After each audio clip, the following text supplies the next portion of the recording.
Com a palavra, o excelentíssimo senhor presidente da Frente Parlamentar Mista em Defesa da Soberania Nacional, senador Roberto Requião.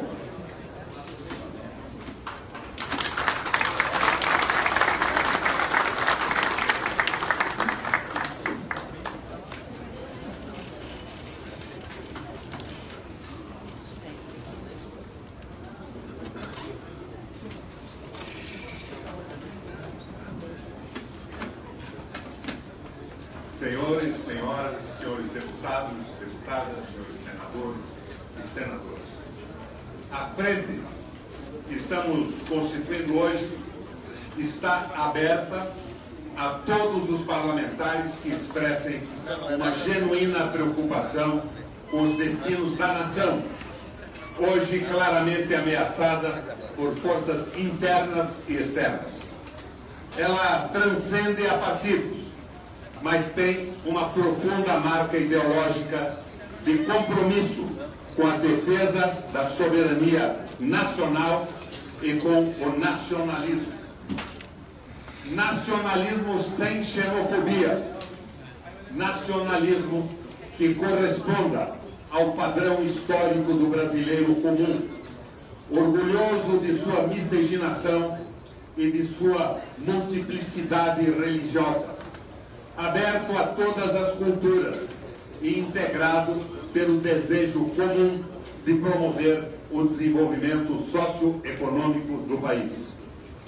Não pretendemos ter ou ser uma plataforma retórica.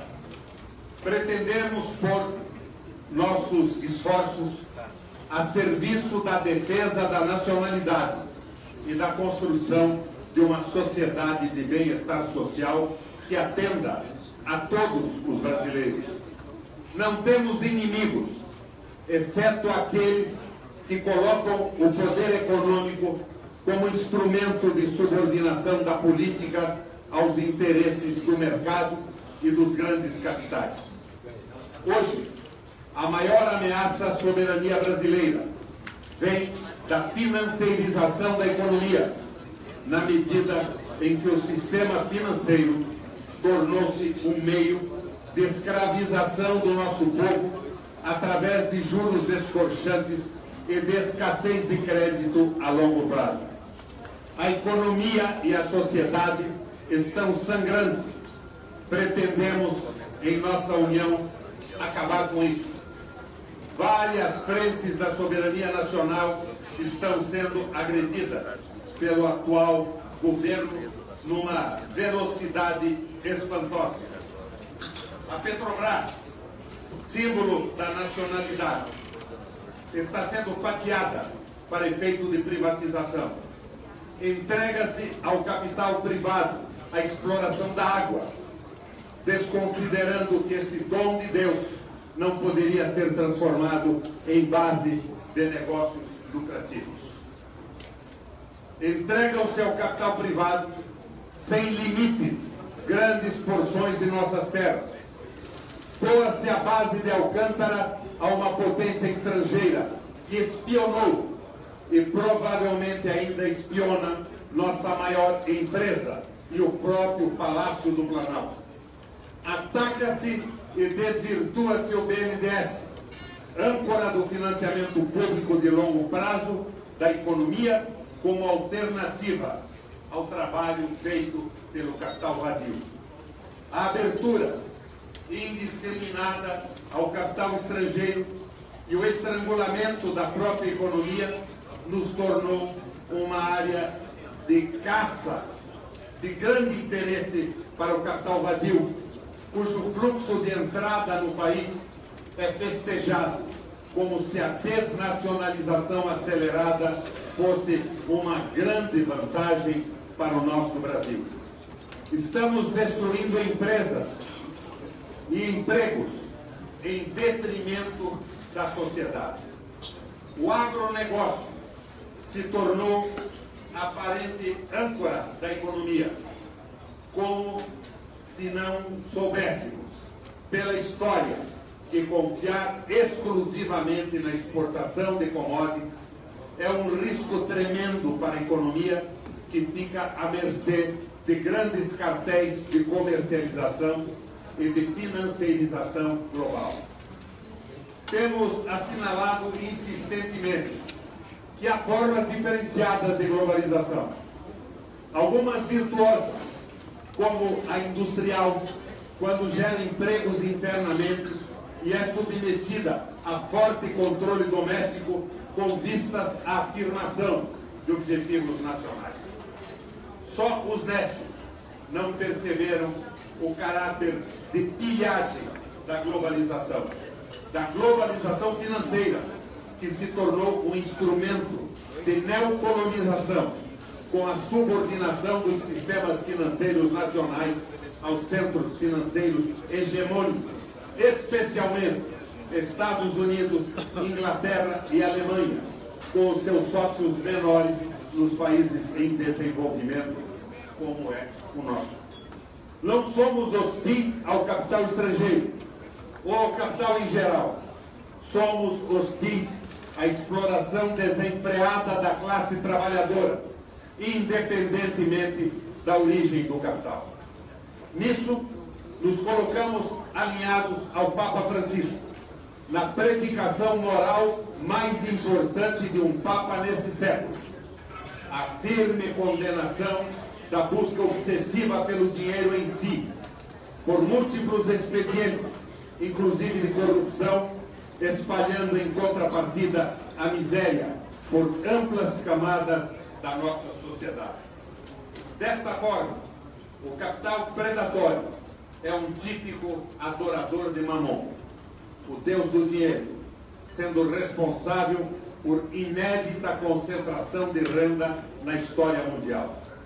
O povo tem dificuldade de identificar os inimigos mais inescrupulosos da nação, representados pelo capital financeiro, porque vivemos hoje numa sociedade de desinformação.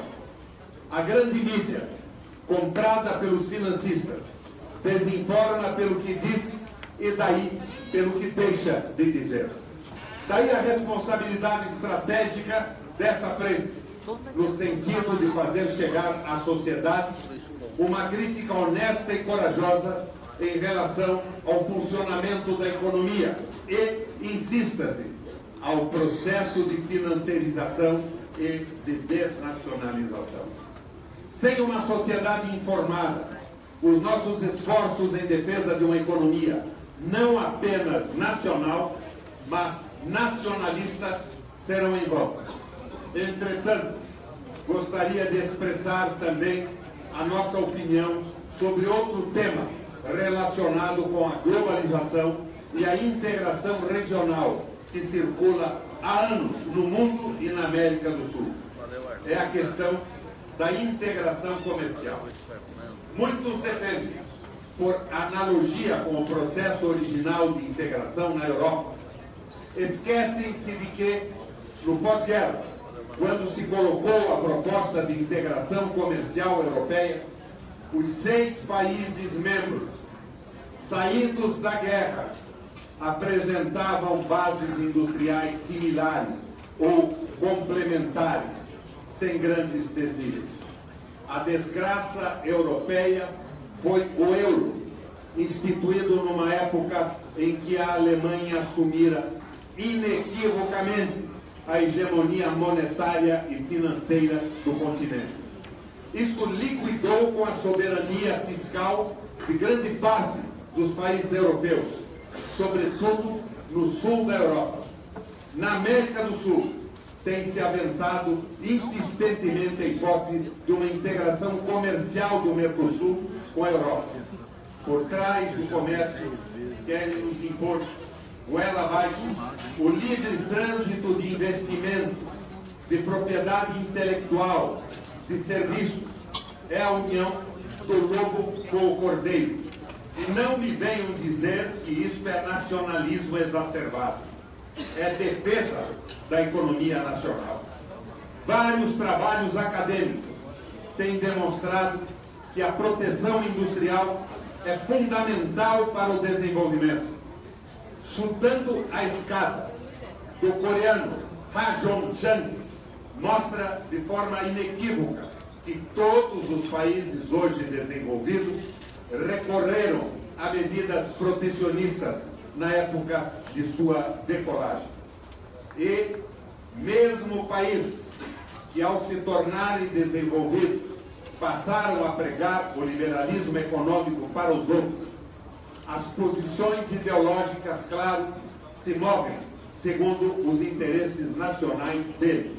Portanto, convidamos os nossos pares dessa frente a fazerem uma reflexão a respeito disso e a tomarmos, na sequência, posições comuns em defesa de um Brasil justo, soberano, em defesa dos objetivos constitucionais e permanentes do nosso Estado Nacional. Obrigado, mestre.